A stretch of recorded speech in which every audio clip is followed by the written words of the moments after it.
Well, welcome to day 9 of our journey through the Bible. We are looking at some of the big themes, the big ideas that are dealt with in the Bible, and today we come to look at more about particularly the people of Israel, that people of God that makes up so much of the biblical history. Tomorrow we'll finish up this week looking at the church, and then next week we'll begin right in with Genesis. Well, the father of the people of Israel was a man named Abraham. We'll come to him pretty quickly in the book of Genesis. God makes a very special covenant with Abraham. He says, Abraham, I'm going to bless you, but I'm going to make you a blessing. Through your seed, all the nations of the earth are going to be blessed as you're going to be the people who share the message of my love and of my ways to the whole world. And then Abraham has a son. He is sort of one of those miracle babies. He is born to Abraham and his wife Sarah at a time when they're far past the age that normally we'd be able to have children. Then Isaac has a very significant son named Jacob. He has another very significant son who we know much of his story named Joseph.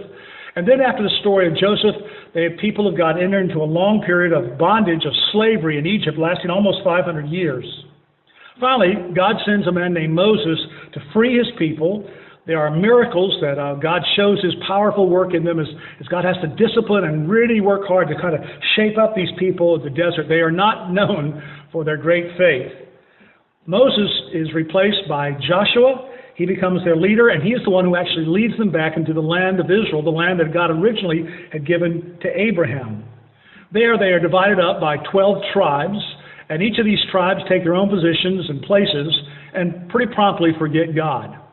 That period that follows is the period of Judges, where God raises up a number of men, in one case a woman, to give them leadership and to rescue them. But generally the overriding theme of that period is that every man does what is right in his own eyes. Eventually the people begin to say, we want to be like the other countries. We don't want a God just being our king. We want an earthly king like other nations have. And God would seem reluctantly and warns them of the cost of that, but he gives them that king. That first king they're given is a man named Saul. Saul's a man that's rather petty and jealous. He becomes jealous of a young man named David. David, who does a great deed for the nation. He defeats that great enemy, Goliath the Philistine. Eventually, David does become king, and these are sort of the golden years of Israel's life. That golden period follows right on into David's successor, Solomon. But after Solomon's reign and death, his son is he's a loser all the way around. He immediately ignores all the counsel of wiser men, and very quickly, after he takes the throne, the nation divides itself. There's a civil war, and the nation divides itself into two. The northern kingdom, the 10 tribes that make up it, is called Israel, and the 2 southern tribes are called Judah. The truth is, both of those kingdoms continue to be pretty rotten to the core overall. And eventually they both fall. First, the northern tribe, Israel, falls to the Assyrians, and then a little bit later, Judah falls to the Babylonians. It's after being in exile for a long time that finally some of the people of Judah are returned to the original land that had been given to Abraham and that they had occupied for so long. But when they come back, their capital city of Jerusalem is in ruins, the temple is in ruins, but they rebuild and they start again. Now, that's where the Old Testament ends. Then there's a period of time, that interbiblical period of a lot of confusion, but eventually there's a family of Jews named the Maccabees that rise up. They fight against the invading powers of the nation, and they establish some independence. Eventually, though, the Roman Empire rises, and by the time we get to the New Testament, the Romans are in pretty good command over all the world, including Israel. However, there's a sort of almost insurrection, a guerrilla warfare that's going on, even at the time when Jesus is born into the world. Well, Jesus comes, he is the Messiah.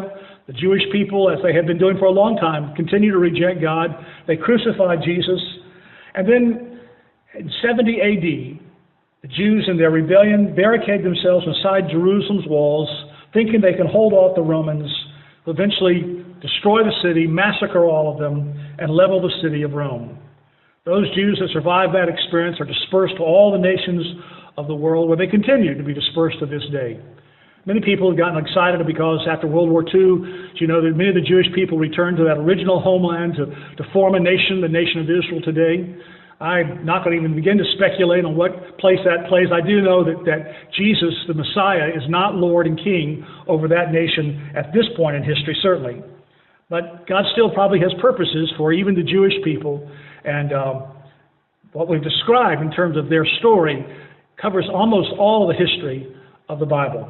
We'll look at the history, particularly of the church and its place tomorrow. But first, let me read you some scripture today that I think will speak to you of God's great purposes. It's one of the great passages of the Bible from the book of Isaiah, one of those major prophets, Isaiah chapter 6. In the year that King Uzziah died, I saw the Lord sitting upon a throne, high and lifted up, and the train of his robe filled the temple.